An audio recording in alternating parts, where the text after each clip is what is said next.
Museum Sønderjylland undersøgte i 2005 et areal på ca. 2,5 hektar ved Barsøvej i Lotte Kirkeby.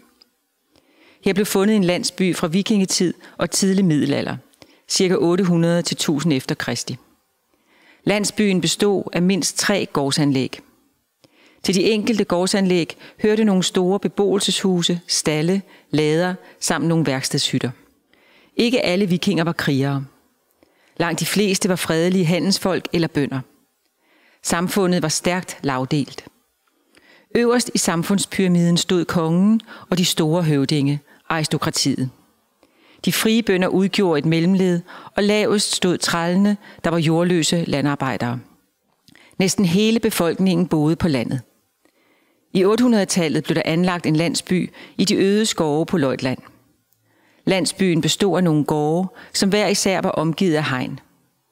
Hovedbygningen lå midt på gårdspladsen, mens andre bygninger lå ud mod hegnet. Til disse gårde knyttede sig nogle særlige små huse, de såkaldte grubehuse.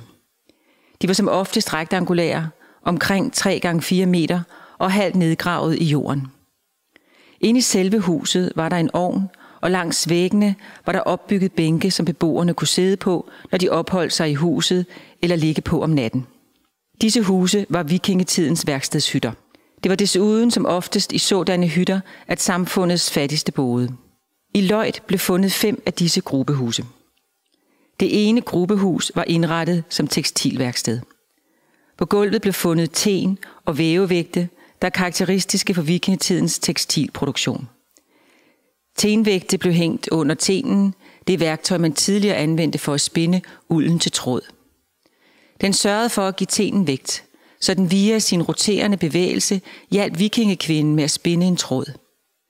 Moderne eksperimenter har vist, at der skulle forskellige vægte til at fremstille tråd i forskellig tykkelse. I et af grubehusene lå der et helt sæt af vægte. Måske har den, der arbejdede i dette grubehus, hovedsageligt spundet de forskellige tråde, som væveren derefter anvendte. Til væven hørte vævevægte. Vævevægte er brændte klumper af ler, der hænger i lodrette tråde i den typiske opretstående væv. De sørger for at holde trådene stramme, mens væveren arbejder. Der blev fundet i alt 36 tenvægte, hvilket tyder på, at tekstilproduktionen har været mere end til en husholdning. Man har kunnet producere tekstiler til både daglig brug og finere lærredstoffer til velhavende kvinder.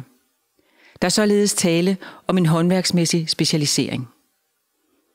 Vikingerne i Løjt har hovedsageligt ernæret sig ved landbrug, men suppleret indtægten med tekstilproduktion.